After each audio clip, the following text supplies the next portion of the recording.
First off, I just want to thank everyone for having us here tonight. We are really appreciative of the fact to get in front of such a diverse audience, and want to thank Dee as well, and communicating with us and letting us know about this group that exists. And we would like to maybe even be a part of this group moving on in the future. But the name of our company is ShuffleCloud, and we're a St. Augustine based company, but I live in St. Augustine, Scott lives in Tampa. So we're both a little ways apart, but we communicate well, and we have started off as a mobile applications development company a few years back. And we have since changed our focus to not only mobile application development, but also just mobile solutions development, because the market has changed. We've done quite a variety of different mobile applications for iPhone and Android. We've done applications everywhere from Marco Rubio's 2010 Senate race to Burn's Steakhouse, to other restaurants, to other businesses that can benefit from a mobile application. And one of the things that we're really excited about with mobile applications and mobile application development and mobile solutions is that we can bring together all the aspects of what everyone is interested in. And what everyone is interested in is they're interested in social media, they're interested in how to reach clients, and they're interested in the most effective way to reach their audience. And we believe that we've got solutions that can meet all of those needs. And so Scott is the person that is the brains behind the operation. He is the one that does all the coding. He does all the development for ShuffleCloud. And so I'm going to turn it over to Scott, and Scott's going to do a presentation, and we welcome any questions that you may have. Thank you again. Great. Thanks, Jeff. Hi, everyone. I'm Scott Taylor. As Jeff said, I do most of the development for our company, and thanks for having me over tonight. As Michelle said before, I asked her what kind of presentation did you want? Did you want to be technical? Did you want code? Because I originally thought this was a group of die-hard web programmers. That's not the case. So we decided instead to just kind of do just an open forum. I have some demos to show you of technologies we've done in the past that have worked.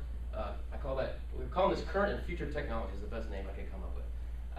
Meaning, what have we done in the past for our clients in mobile apps? And also some on the desktop side as well. I know some of you guys have websites that you're maintaining as well. So we're gonna tap into that a little bit as well. And then what do I think is happening in the future, and what do I know is happening tomorrow? Because you don't know, the iPhone 5 is coming out tomorrow, supposedly, or they're announcing it. So what's going to be happening there with the iPhone and the new technologies with Apple? So that's kind of the agenda for today. Tonight, again, it's really just a bunch of demos. Stop me anytime if you don't understand something or you need more assistance or more questions. Some of this might be really basic for some of you. I kind of took decided it would be a collaboration of people who don't know much at all to people who know a lot. You guys in the back that have your company, probably this is all old news to you. Maybe it's not. I don't know. But we're going to try to show you what we've done in the past, and hopefully share a little bit of knowledge here. That's the whole nature of this meeting, right? Mm-hmm. Okay. So let's start with what's current. What have we done in the past for our clients? And this is mostly on the mobile side, okay? And I'll kind of let you know as we go through. This is kind of what we're going to dip into. The first thing we're going to talk about is push messages and local messages. Probably get these things pop up on your phone before. I want to talk a little about Google Maps and how you can use apps to integrate with those, as well as custom maps. You can create your own maps and design them however you want. Not use Google at all, okay? I want to show you what we've done there. And also with points of interest. This is kind of a cool thing that we've done with walking tours. There's theme parks and zoos use that a lot. You're walking and you're at a certain checkpoint, and what's the distance to the next point of interest? How can you integrate photo galleries into your apps and make them dynamic? Because nobody wants to download an app with a bunch of pictures and the pictures never change, right? What's the purpose of that? You want them to change dynamically without having to resubmit your app. And we're going to talk about APIs. If you don't know what an API is, a lot of you may know what that is, but a little bit about that. And then QR codes, something that you might have seen or used in the past. Something called Apparator, which helps you get feedback on your apps, get ratings and reviews. Accessing, then we're getting a little bit more fancy here. We're talking about content from a content management system. How do you grab content from a CMS into your app and keep it dynamic? And that's something that we feel is really important in our apps. We don't want static apps that don't, you download them once, the content doesn't change. It doesn't do a whole lot of good. So we have a system in place that we grab content from a content management system, as well as a database. So we have certain apps that have database backends that can feed the apps and keep them current. The last thing I want to talk about is probably the most important thing in my mind as far as new desktop apps and websites is jQuery. And I don't know, has anyone heard of jQuery? A few of you? Okay, good. I want to show you about that because that's something new that I've been working with that I like a lot. And so that's what we're going to talk about. Then what's coming in the future? And I really, for this, I kind of just focus more on, I'm more of an Apple guy than an Android guy, I'll admit. So a lot of it is what's coming out in iOS 6. We're going to talk about some of the things that are coming out with that new software. I want to show you a couple other resources that may be helpful. You may have heard these things before. I want to go through these things, and then we're going to open it up. Michelle said it was important to kind of have an open discussion. So I want to try to leave enough time to kind of just fly without a net, and we can go talk about whatever you want, and I can show you whatever you want. So hopefully, does that sound like a good base? Or Yes. Okay, I'm good. I feel better. I was really worried that some people may be like, oh, I know about that. This is good. I'm going to go ahead and leave. But hopefully, this will be beneficial. The first thing, okay, with apps that we've done, and this is a technology that came out really when the iPhone first came out, is post messages. And the reason I want to talk about this is it's something that can be really beneficial for companies and their apps and businesses to use if they use them effectively. If you use them ineffectively, no good. You don't want to get a message every night from the same app because you're gonna delete the app. So if you don't know what this is, let me back up a step. There's really two different kinds of notifications.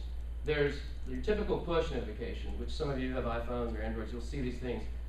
It's a way to get a text message, in essence, from an app. So you might be sitting at lunch, and this is our Marco Rubio app that we did, and this was the first app that we did, by the way, back in 2010. And he loved this thing. So he would send out, he's going to go visit Tampa and speak. He would send out push message out, say, hey, I'm going to be in Tampa, come on out and see me. Restaurants love these things for specials, right? Come in, you're sitting there, it's 5 o'clock, and you're just at home, and you get a message that says, happy hour special from 6 to 8. Come get buy one drink, get one free. So that kind of thing is really helpful for restaurants. We do car dealerships. Hannah Auto Group is one in town that we've done their apps. They use them for service specials. We'll say, hey, come in, you can get an oil change for $29.95. Don't quote me on that. I don't know if that's the real price. So that's your typical message. You guys have probably seen that. If you haven't, I just want to introduce that to you because that could be real helpful in mobile apps. It's really a good way to get people's attention real fast. The other thing you can do is make them local, right? So in this example, it's a chess game. And local means instead of everyone who has the app gets the message, this could be like an internal message just to one device or a few devices that say, hey, it's your move. You play chess, and it's time for you to move your piece. So local versus push. And those are pretty easy to implement in applications. I'm going to try to speed this along. Another question. Yeah, sure. Is it possible to do location-based push notifications? So like if say I'm driving by a business, then it goes, boop, hey, stop on in for your free cup of coffee. You can get fancy with that. The way that, the technical way this works is every phone has a serial number. It's called a UDID number. And basically when you first launch the app, what we do is we trap that number and we keep that in a database. And so every time you send out a push, we kind of loop through every single device. Now if you want to attach specific information next to each device, say this person is from Jacksonville, you can target people that way. Now, can you pick it up on where they're at as they're driving? Probably have to be like running in the background or something. You could do that because you know the person's device number, and you could send a message to the service that they're, every time you can have it refresh every few minutes to say what's their longitude latitude, and then and then you can send them a message. And once they hit, once they hit if gotten, stop. Yeah, once they hit a certain radius of diameter of mileage, you can send Proximity.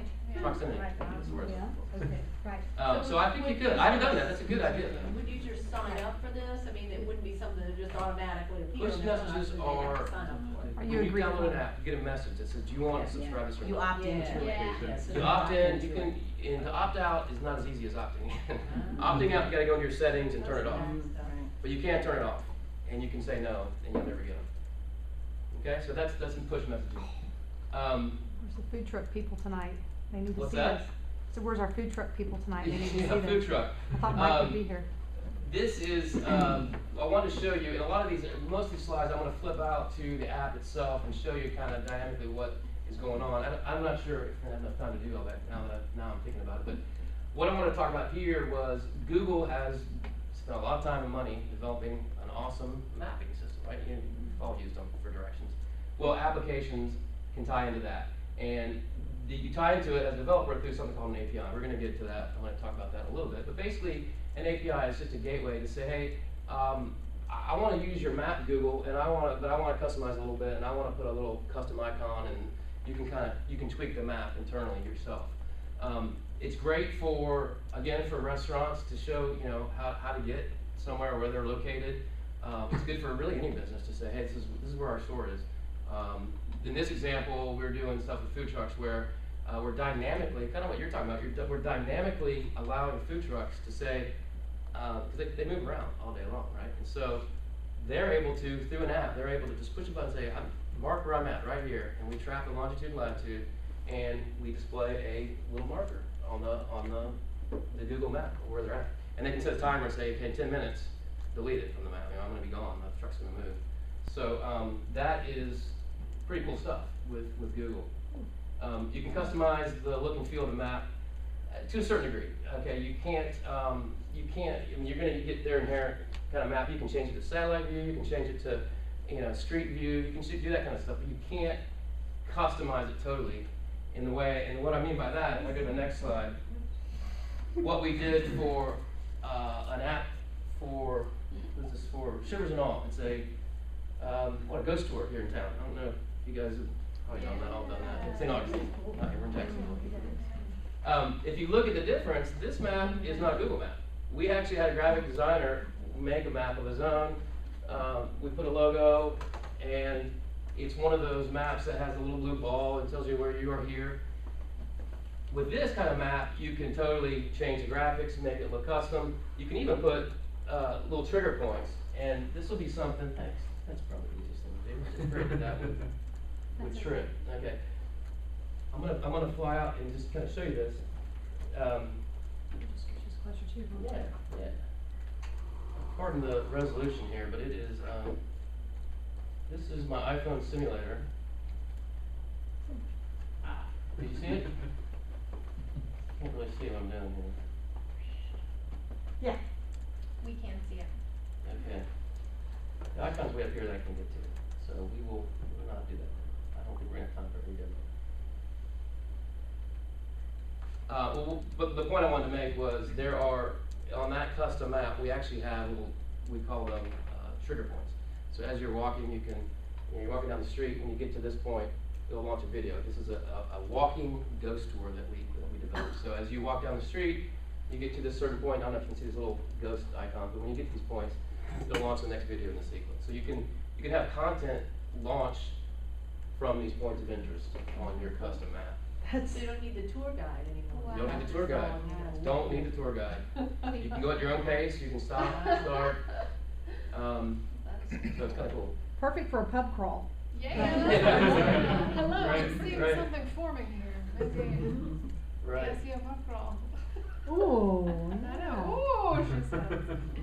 Another thing that we've done in the past is add photo galleries. You've seen these before in apps. What we do though is slightly different than, I know some people do this, but we feel that this is important to be able to let the client change the photos. You don't want a static list of photos. So we use Flickr. Who's familiar with Flickr? Have you used Flickr before? Okay, most people. It's just like a Facebook kind of account. You set up an account and you can upload whatever pictures you want. and put descriptions on them. So with this particular client, this is a fitness center in Tampa, you can organize your albums, you can add captions, and it's a website. So this client can go in, they can upload photos all day long, and the app will pull straight from there, and the photos change on a daily basis or however often that they change it. Pretty cool stuff. We have some nightlife apps that use this because they take photos on the weekends of party pictures, you know, and people want to see their face on the app. And we did one for Auburn University. It's called Auburn Pulse, and so that pictures change almost every day. Matter of fact, the guy who runs that app, he goes around and takes pictures of the marquees for the bands that are playing. And so the students can log in, and they can, instead of having to look in the paper, they can go in the app. They can see all the marquees, and even drink specials and restaurant specials. He goes around and takes pictures of each restaurant and what's on specials. People just go to the app and they can see what's on tap. Another important thing with apps is the use of APIs. And API is more of a technical thing for developers. I mentioned it before. In essence, it's a way to access data and content from another source, say Facebook, say Flickr. Most big companies or software products have an API to allow developers to get to data. They only give you a little bit. So like Facebook, you can write an API, you can make a call to their data and say, give me the picture of John Smith, and you'll get back his photo or his or her photo. So why is that important? Well, in this case, this particular facility is a training facility, and instead of just routing to a website, what we're doing here in this app is we're actually allowing people to schedule their training sessions through the app. Well, if you go to the website that you go in to log in and say, okay, you know, this is the time slot I want. You can't read this, but basically these are time slots for particular days, and you go in and you click, I want to sign up for that class right there, and this is the instructor, and this is how long it is. Instead of just rerouting to this particular website, it's called MindBody Online, that is where you schedule these classes from. Instead of just rerouting an app to that website and having to pinch and zoom, we've all done that before, we have to, you go to websites and you pinch and zoom and it's kind of cluttery. You could instead make an API call to the same source of data and be able to display the data, the same data that you would get from the website in whatever format you want. And so this isn't that pretty, this isn't what we did, we're still developing it, but this would be something similar to what we do. Instead of showing you like this and making you pinch and zoom, I think it would make more sense to say, okay, what do I want to do next? I want to book an appointment.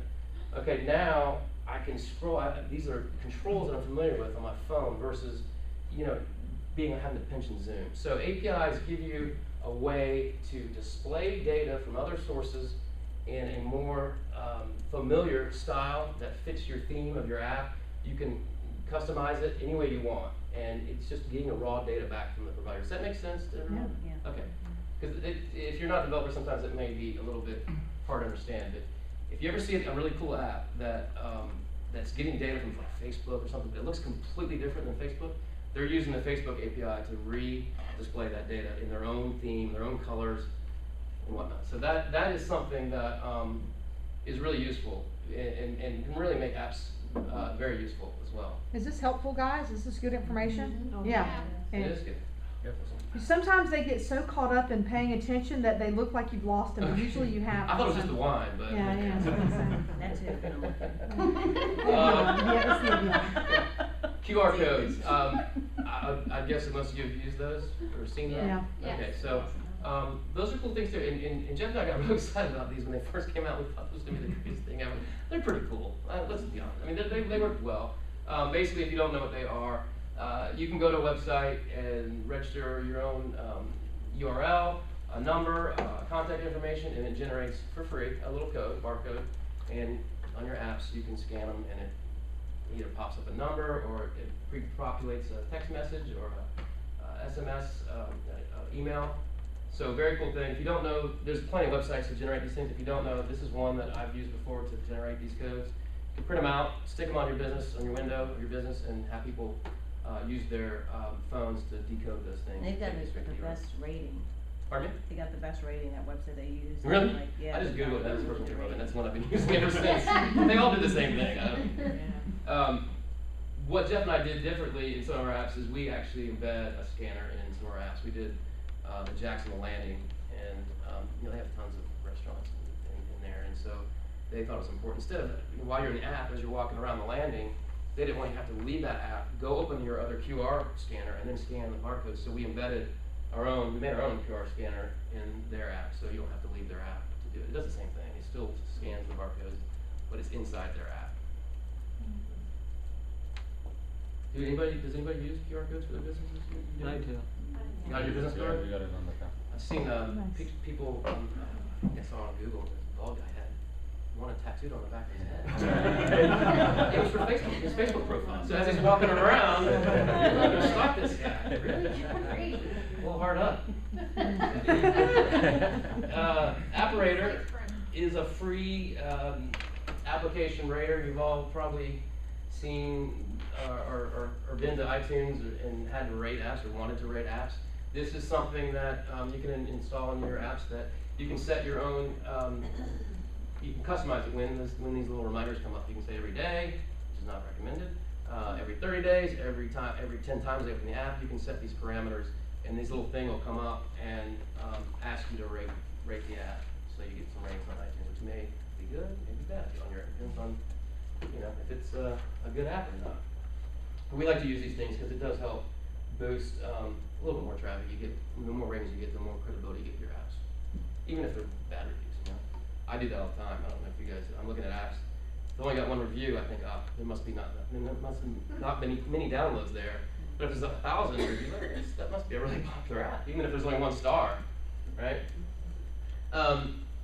Another thing that we do, and this is really important, I believe. Again, I mentioned this when we were opening up, was to access content from a content management system, and I think it's important for 2 reasons.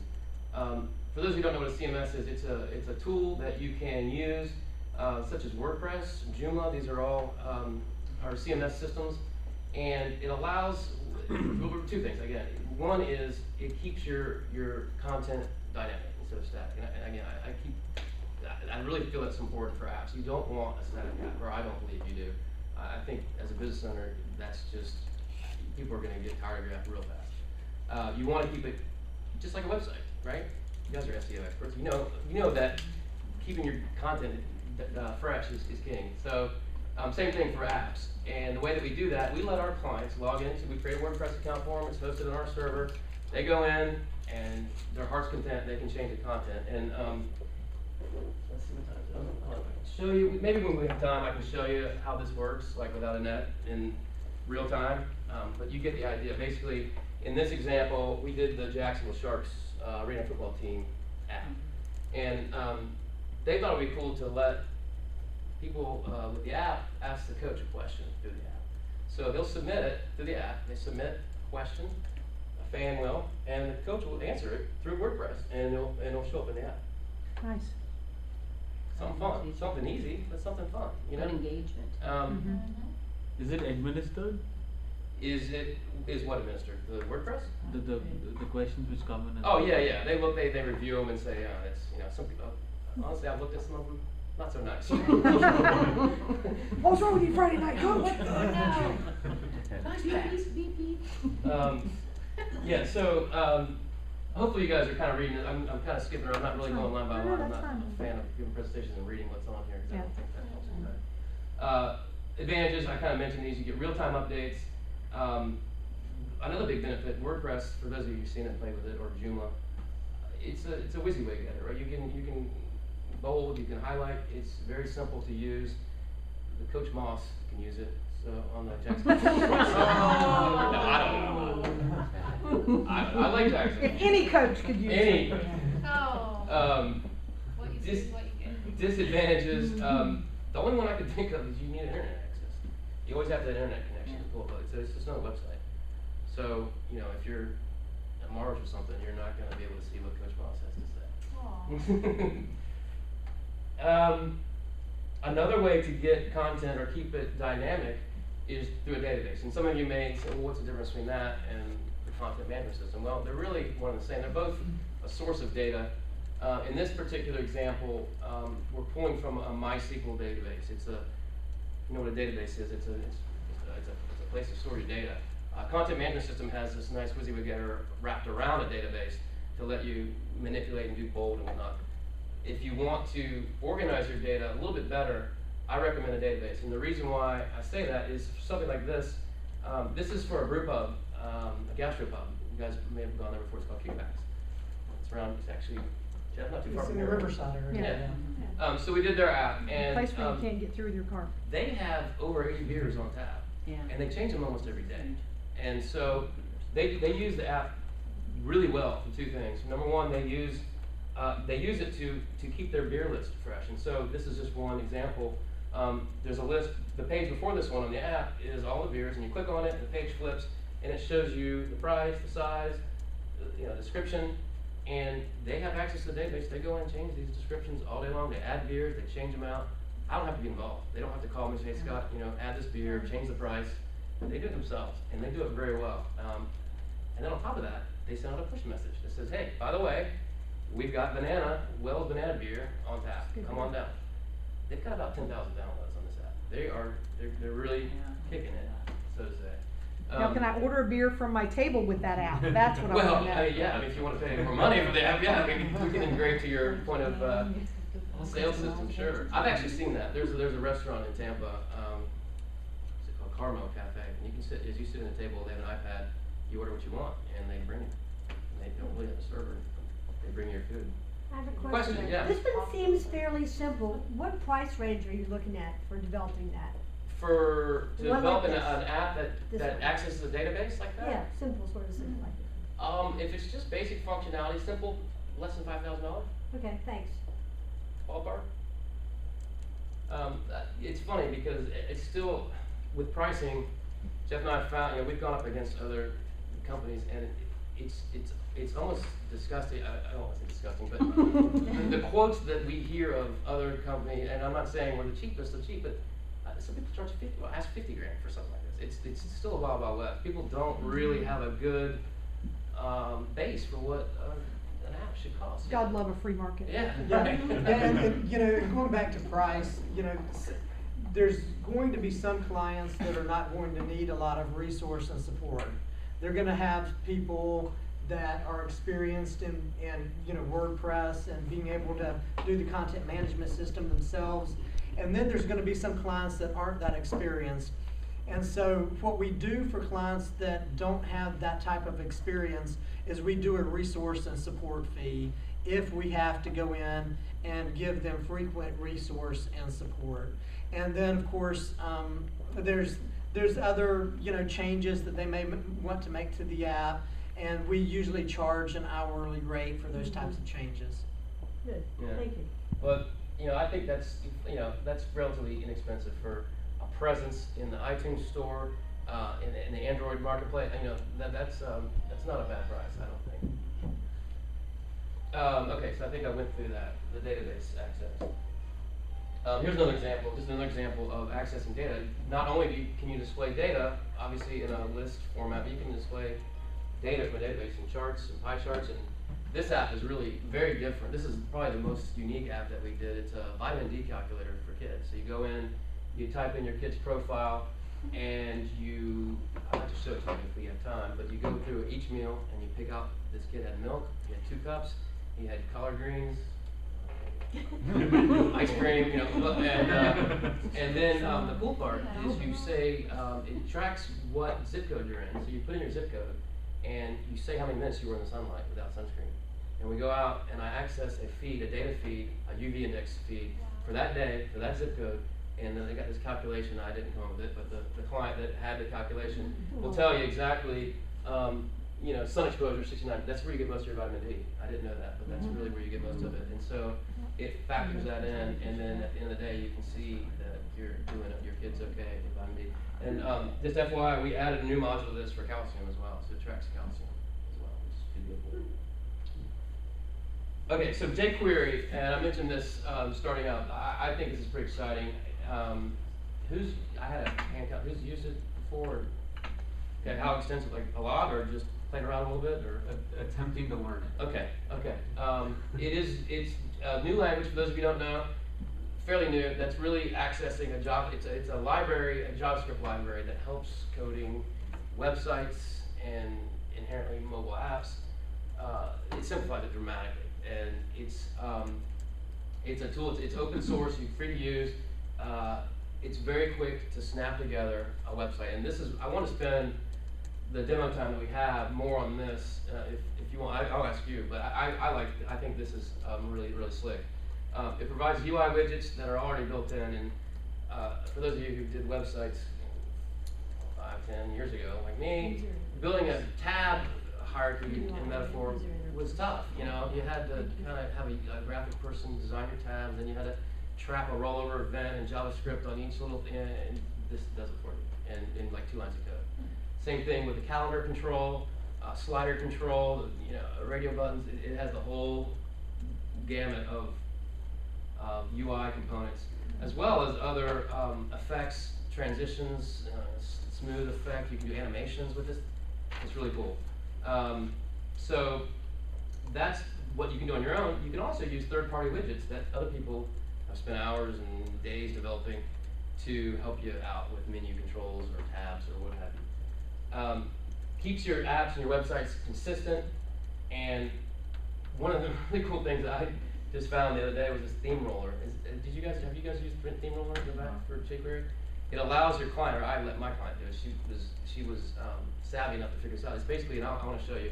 It's a way to let your client go into a website, pick their colors, pick how rounded they want the tabs to be. They set it all up and they hit save, and it downloads all the JavaScript and CSS files for you, and you just throw them on the website, and it looks exactly like the client. It's like a WordPress theme.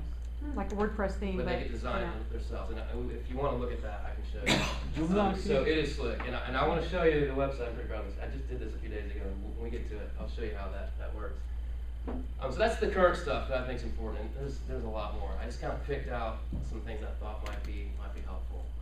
That's what we've done, still doing, done in the past, that we think are powerful and useful in apps. In the future, I don't have as much to talk about here because I don't know. I don't have a crystal ball. I can tell you what I know is coming out in the new release of Apple's operating system very soon. They're going to enhance their maps a lot. They're going to make them more like Android. You're going to be able to have turn-by-turn directions. Okay, so that's something that your developers of your apps can tap into. I want to be looking at this more because a lot of our apps that we started off doing have a lot of maps involved and like the Shivers and all the Ghost Tour. So it'd be cooler to have it more like this. So I want to upgrade some of our apps to do this kind of stuff. They have beefed up social framework. In the past, it wasn't really hard to tap into Facebook and Twitter. They're making it a lot easier for developers now to access Facebook and Twitter and other social media. Some other things are coming out. And some apps had this already, but it was a lot harder to do. Now you're going to have a lot easier way to do this pass kit kind of stuff where you have, United Airlines, maybe you get a flight and you just scan your phone now. Your boarding pass. How many guys have done that at Starbucks, paid for your coffee with your phone? Tell them about that, please. You can pay with your coffee by your phone now. Are they using Square now? I was going to tell you about that. I don't know what they're using. I'm not a big, I drink coffee. I don't go to Starbucks that much. I don't have this installed. I'm sorry. But since you picked it, sorry, I just grabbed it. But yes, you go in, you have your money on your card, you scan the thing, and it just debits your card amount. You don't have to pull out your wallet. You don't have to do any of that. Wow. That's how the passport for iPhone, which I find a little creepy. I don't want to have all my credit cards and all that information out there, but that's what's going to be storing. So instead of bringing a wallet, you could just go, okay, I have a Target card and have 10% off. Right. The only downside I can think of is what if you use your phone? That's what identity theft. I don't know. So, in case any of you don't know about it, I'm sure you do. If you have an iPhone, Find My iPhone app by Apple. You gotta have it. It tells you exactly on a map where your phone is if you lose it. And if you can shut and it or off, attract it to your husband's or wife's And you can turn it on. You can go log into a website and say shut her down. And I wish I had installed that before I lost my phone. This is not as cool. Reminder: they're going to let you tap in. Before they wouldn't let you really access some of the apps that were native to the phone, like reminders. They're going to let you do that. In-app purchases. if you have songs or content from iTunes that you want to sell in your app, of course they're gonna let you do that. And then iAds. We haven't really found any clients that wanted to use those yet. You guys find those annoying? Those ads, those little banner ads that pop up? Yeah. Yeah, it kind of degrade. I personally think it degrades your app a little bit. I think they're really more for games and like Angry Birds. You're making a lot of money doing Pandora does it too now. Pandora. So that you can buy the subscription. If you own a restaurant or a business and you own an app, I would advise against it. You can make a little bit of money off it, but I just want to let you know that they're allowing for different size banners now. The new iOS may or may not be important to you. A couple other things that just random things that I thought were kind of cool. SquareUp.com. This is free. Actually, they give you this little thing. They send to you. Just register and they send it to you in the mail. You stick it in your phone, and you can okay, and you can charge. Or your iPad. Yeah. And if you buy it at the Apple Store for $10, they send you a second one for free. Oh, wow. So yeah, if you have a small business and that's important to you, that might be helpful for you. This I thought we had a client that had a immediate care facility, one of those clinics that you show up and if you're hurt or sick, and they use this system. Maybe what it does is it lets you from home before you even show up. You can go online and you can see what the waiting line is like. You can put your name in the hat and say, and it reminds you on your phone. A little message pops up like a push message that says you're next in line. You better get there in the next 10 minutes because you're next in line. Restaurants use it as well. Pretty cool stuff. Coolest. And I've seen on Square Up now they have a cash register version that has a built-in inventory system. So small shops and stuff can literally on an iPad have a cash register, built-in inventory. The food truck has it. One of the food trucks has it. So they put in their orders so they can manage their food costs and stuff right with the iPad app with inventory. Yeah.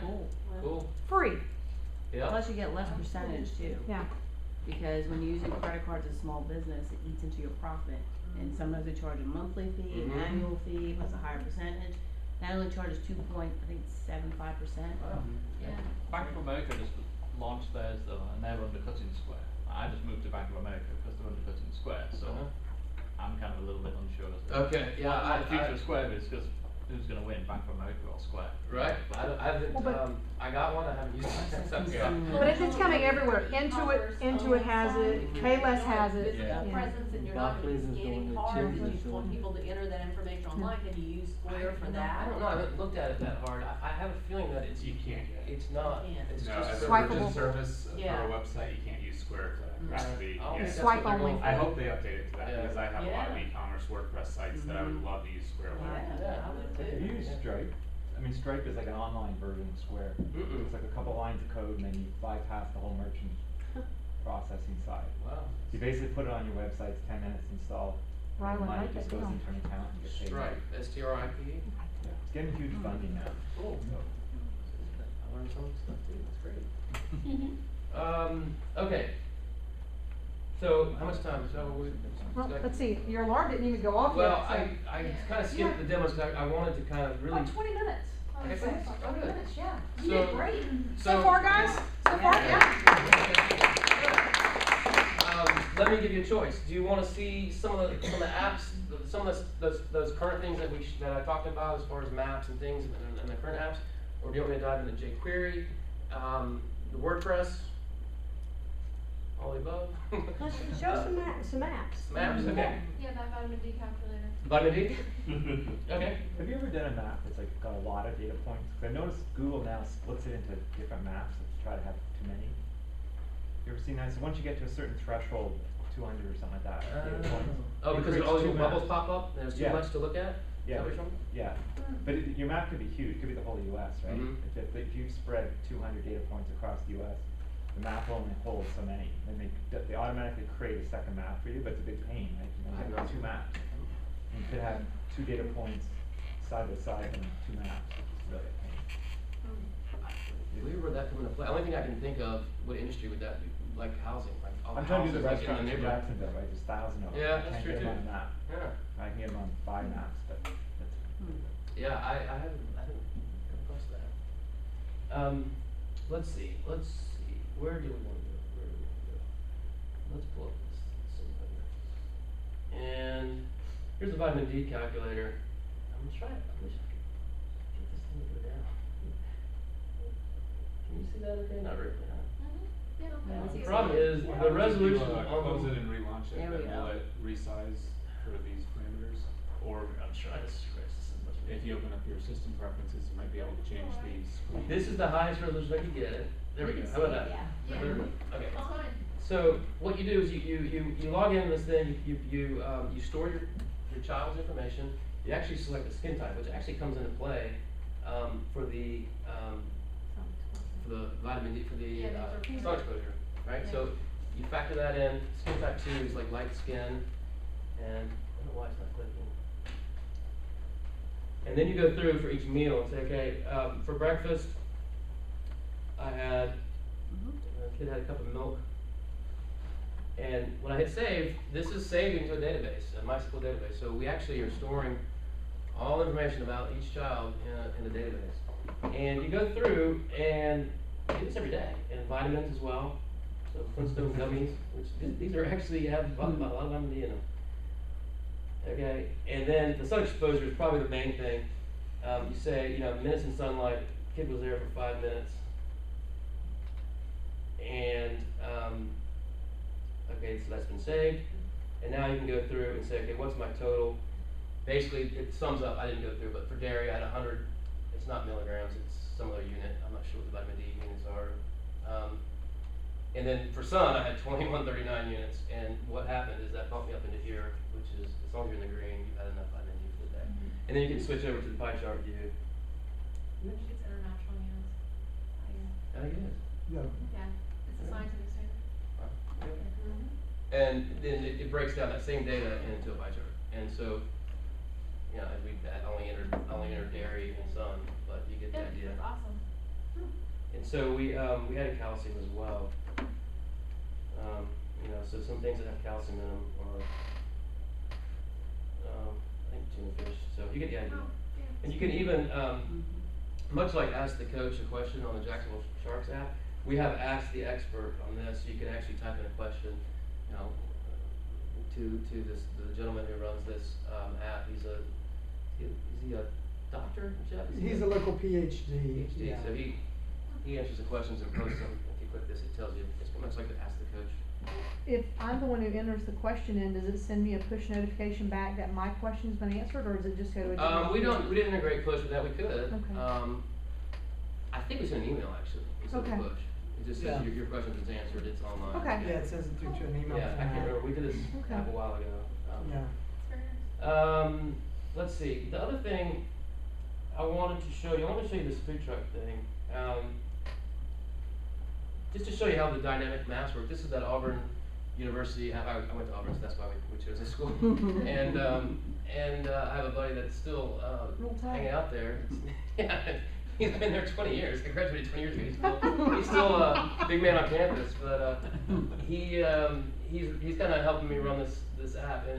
And the reason why I'm bringing this up to kind of emphasize why I think content management's important in dynamic apps. He updates this app every week. And if he didn't, and we have over 10,000 downloads of this thing, and pushing 15, and it is the only reason why we're so successful with it is because the content is updated every week. And we go, he goes around to every single bar, every single restaurant. They're all on here. And what we do is the ones that pay us money are featured, and the ones that don't pay us money are don't have their little logo. But basically, we have featured restaurants and non-featured. That's the only way we could separate them out. But each one has their information, and when you click on any of these restaurants, this is now loading a WordPress page. And so this is where the content management comes into play. If he wanted, got a little problem there. If he wanted to change the the menus or whatnot for a particular restaurant, he just goes into WordPress. And really, that comes into play for more for these bars and venues. You can go through and on a bar, let's see. I want to go to see what bands are playing. So under bars and venues, I'd like to go to Sky Bar. ShuffleCloud. I don't know why I caught that one. Tough time. So you can see that this is something that he updates. You can tell a little bit behind. He hasn't updated this in a while. But the September 10th schedule here, actually that's current. That's this weekend. Who's not up to date? You should have known that. So he goes through and he updates this with pictures. Again, he's not a computer guy, he just knows how to type and upload pictures and use WordPress. So that's one way to take advantage of the content management. Now for food trucks, what I really want to put this up to begin with, we sell this service to food trucks. And so if you look at the food truck map, without me doing anything, there's nothing there because there's no food trucks out right now. And as a matter of fact, we haven't really even launched this yet. So there's no points of interest. But basically, it zooms in on the university. You don't see any bubbles or anything. It's just a map. If I go through and log in as a food truck driver, I can log in and this is actually jQuery, by the way, which we'll get to. If I log in as a food truck driver, okay, and I say, okay, that's my login and password. It's going to ask for my location, and this is still beta. It's going to pop up my longitude, latitude, and because we're using a simulator here, it gives you the one for San Francisco. I still haven't figured out how to get around that little pain, but when you do it on your device, it actually works. But anyway, that's the longitude and latitude for San Francisco, and then it asks you what you want to say on the little bubble on the map, and I want to say free coats. And make sure you get the S Oops. there. Until 8 o'clock. This is not live, so it's okay. And then you enter your departure time. So it's 8 o'clock now, 8:02. I'm only going to be there for 30 minutes. So at 8, let's just say 8:10, I'm going to be out of there. And so why that's important is the little bubble on the map's going to disappear automatically. You don't want to have to do that. So you set the location, and you're done. Your location's registered. So now if we go back to the map, I'm going to have to do a little pinching and zooming, but hopefully, if this thing works right, we're going to see a bubble out in San Francisco for that longitude and longitude. And this is where it does the little pinch and zoom thing. It takes a while to refresh. In Zoom Auburn. out of Auburn. So Scott, so Auburn grads in San Francisco read this TikTok. Yeah, this app hasn't been launched yet, so we're safe. And even still, it will expire in 3 minutes anyway, so hopefully we won't confuse too many people. The joy of live data. Yeah, I think it's just the internet. I don't blame the internet on us, yeah. Yeah. But and just like that slide, if you remember the slide, there's actually a custom logo for the business instead of just a red ball on the map. It's actually the logo of the company that shows up. So some cool stuff there, and we're still expanding on the food truck. That's just a small snippet of kind of what we're doing with food trucks. I think food trucks are becoming more and more popular. And I think that there's some opportunities there with mobile because that's a business that really inherently can take advantage of mobile. Versus a car dealership. They have a building, it's not moving, but the truck is always stationary. Thank you. You're helping me with my words. I like it. I've been knowing I do it to Michelle all the time too. I like it. No, Good to have good help. Do you by default do for the Android store and for the iTunes store? We do both. Yeah, we do both, and they look very similar. Obviously, there's some inherent differences between iPhone and Android. If you were to download the Auburn Pulse app on Android, the interface looks. I mean, the menus all look almost the same. Icons are the same. So yes, we do both. Cool. And we don't do BlackBerry. We made a business decision when we first started 3 years ago that we didn't think we took a gamble at BlackBerry was a contender. Good job. So far, right? So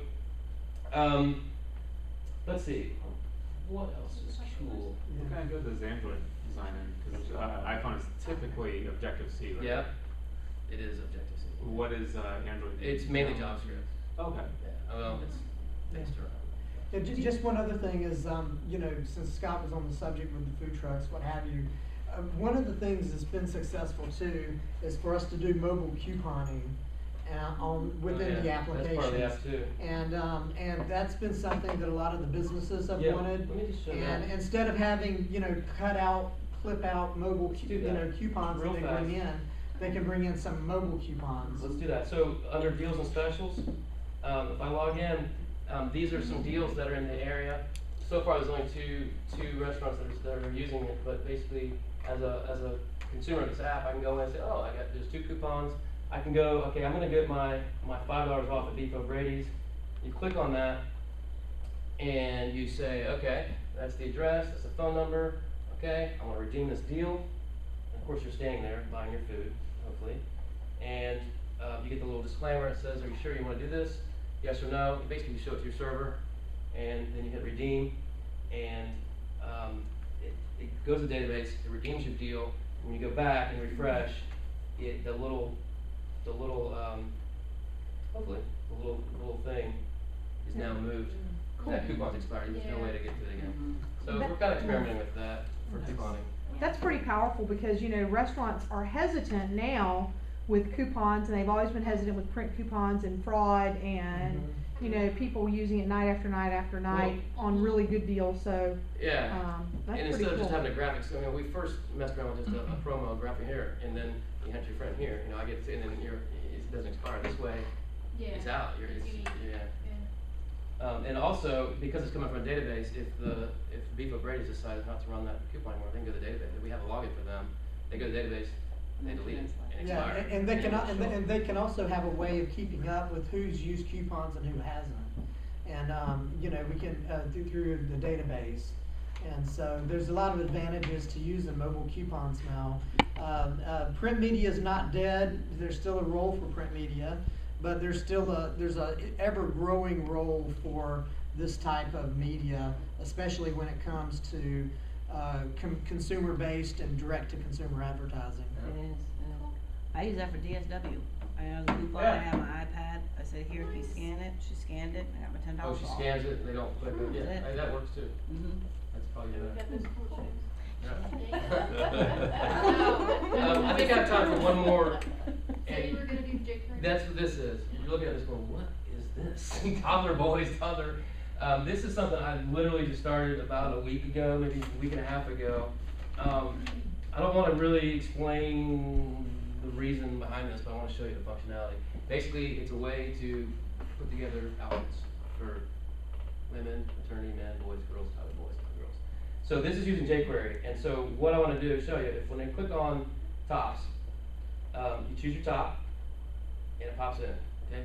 Ooh, that's not as cool as this, drag and drop, HTML, or resize. Okay, so you pick your top, you pick your bottom. I don't have the best taste in the world, but basically you start assembling your outfit. You got these little X's and resize buttons. If I don't like that top, I can get rid of it.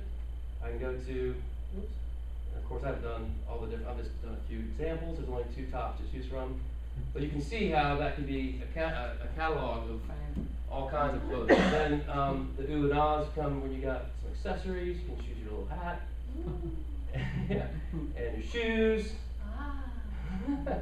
Don't think I have any shoes. Oh yeah, that's fair. Lovely. So this is all using jQuery, and 3-4 years ago, drag and drop and resize in HTML. Are you kidding me? And JavaScript, it'd be a nightmare. A nightmare. Much something more easy to do in jQuery. Have you guys done anything like that?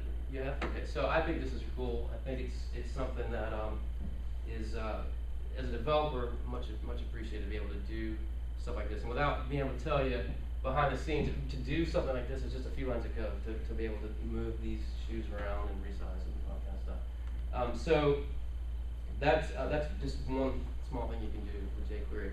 These menus are all this is coming from jQuery.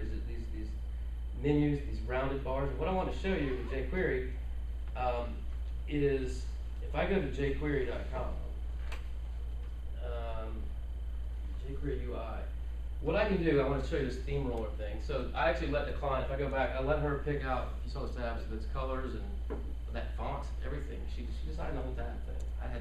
She just sent me the files and I popped them into the website. You can use, somewhere on here it's going to say theme roller.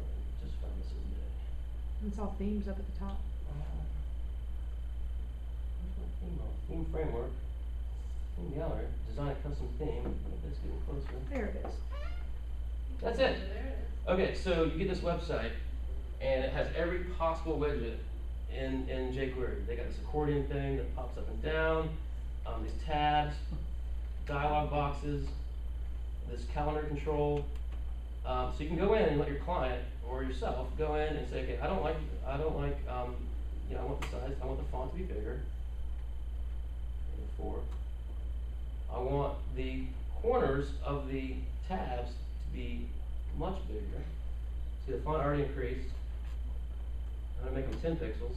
You probably can't see, but they get more curved.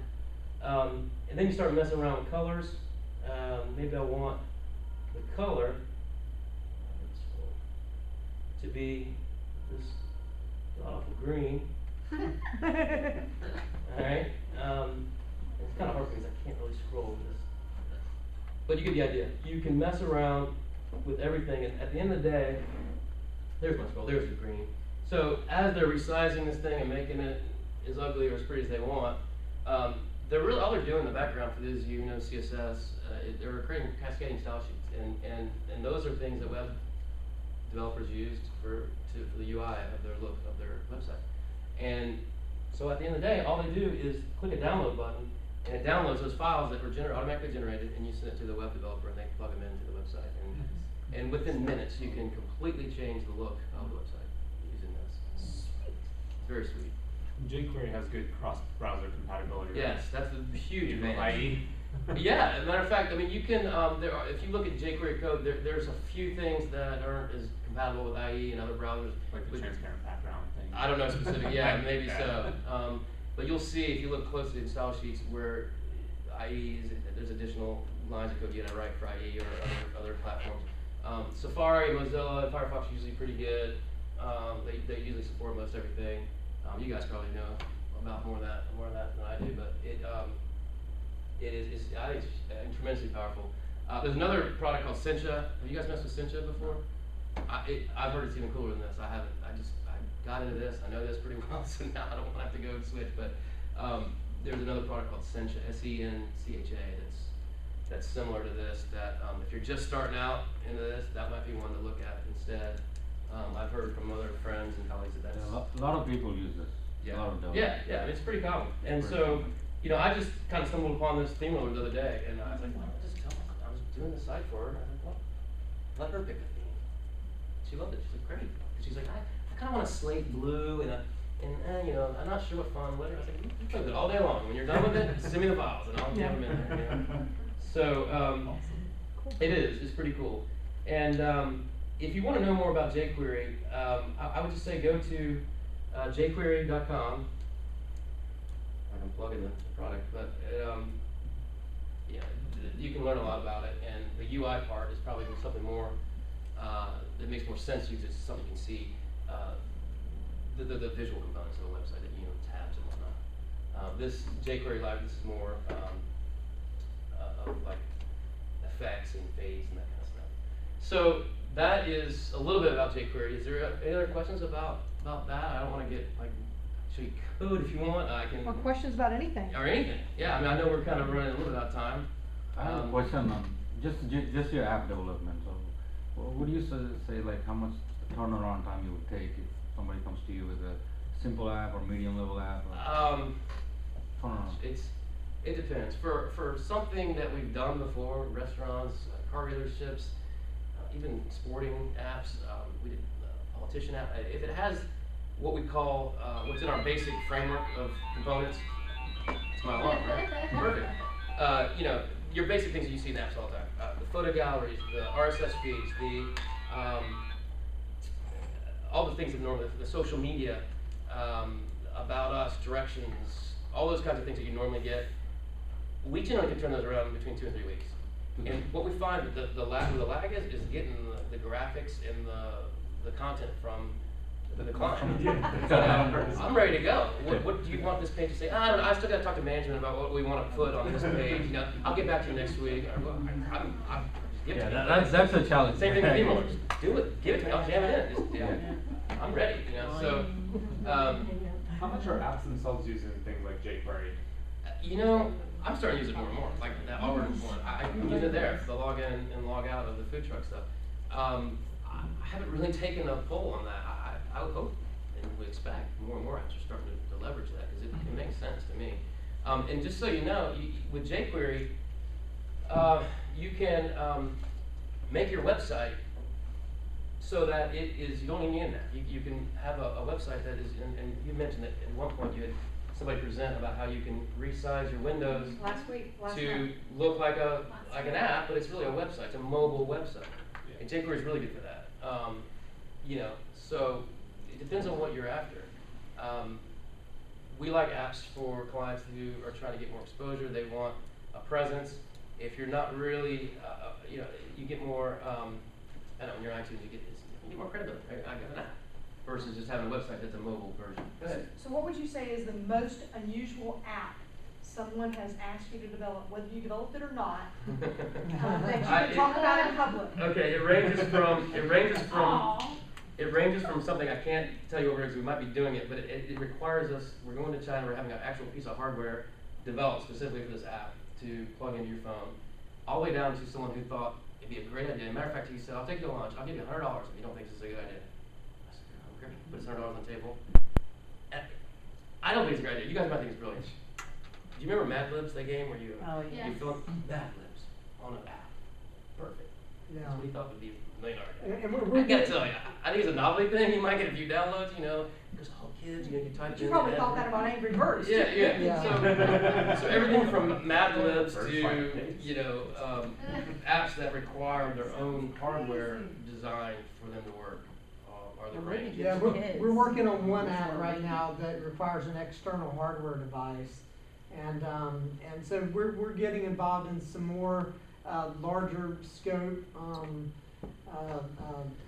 I guess, opportunities right now. Yeah. But we still, you know, the nuts and bolts of what we like to do is to work with folks like yourselves that see opportunities, and if there's any way that we can help, then we're here to help. Yeah, our bread and butter is small to medium-sized businesses, restaurants, car dealerships, salons, those apps we've been doing for 3 years. Very good at those. We are graduating to more and more than medical. We've talked to a lot of companies about doing medical apps that require a database and HIPAA compliance and, you know, all kind of other stuff. But our bread and butter has been on the small to medium-sized business type apps that you've seen already. So, What about you guys? What do you think are the most unusual business apps you've seen that you want to share back with the rest of the group? Anything unique or unusual you thought, wow, that's pretty damn cool?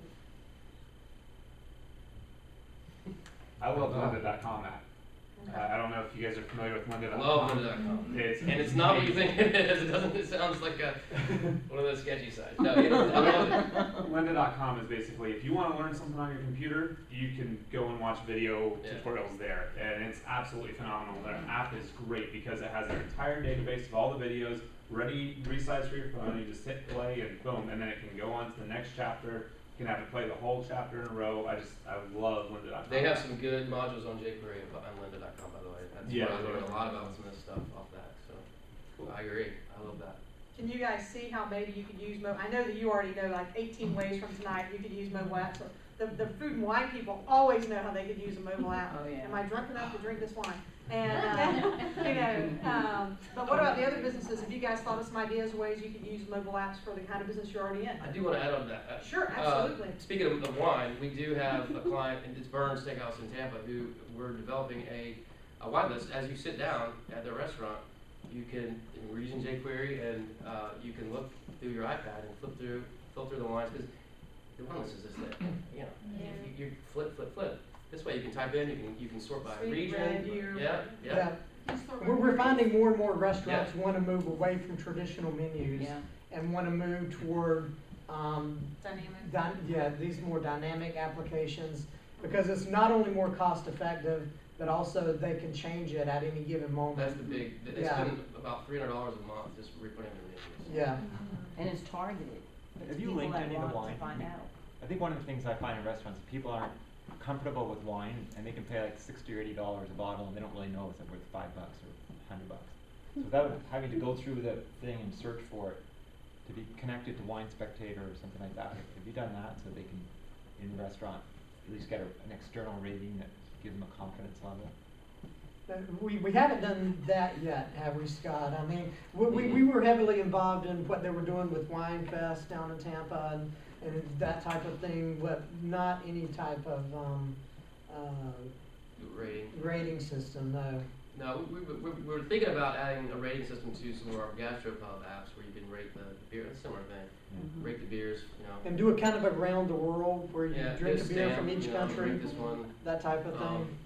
Notes, you know, this one, I like this one, I didn't like this one. I think so. It's a similar idea.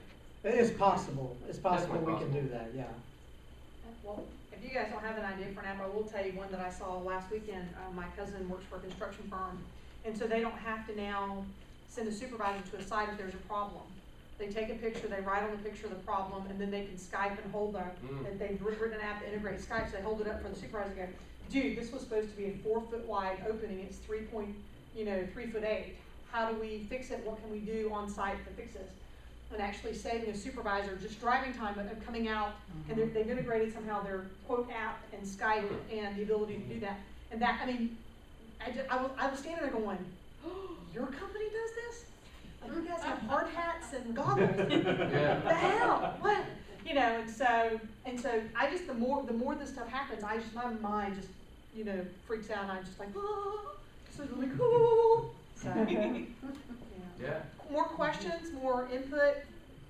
You guys, you have any questions for these good people? And just please, again, if there's any way that we can help you out, or if there's any way that we can partner with anything with you guys, we'd be glad to do that. We are happy and we're open to doing white label type projects too. That was my next question. And if you do have clients that you've already got established relationships with, and you want to have us work with you on those projects, we'd be more than happy to do white label projects with you. Where in St. Augustine are you based? I'm in St. Augustine. I've got a home office in St. Augustine. Scott has his home office in Tampa. Okay. We're homeboys. Homeboys. No, there's a name for an app. Homeboys. So really there is an app for that. Yeah. Cool. Any other thoughts or questions, guys, for these guys while they're here with us? And we'll stick around. See how good you did? They didn't even have any questions. Wow. Well, hopefully that was useful and informative. You know, there's all kinds of directions it could have gone. I just kind of picked out some things I thought might be helpful. So yeah, thank you again so much for having us. Thank you again. So you guys, for our little video here, one more time for the video, I want you to tell us where you're from and how people can reach you if they're interested in having a mobile app developed. Okay, great. I'm Scott Taylor, and I live in Tampa. And our website's ShuffleCloud, ShuffleCloud.com. staylor@shufflecloud.com is my email. Love to hear from you. Yeah, just or you can info@shufflecloud.com, and we'll be glad to respond to any questions or any way that we may be able to help, even outside of the realm of day-to-day business. We can definitely be happy to help out as much as we can. Fantastic. Thanks, guys. Thank you.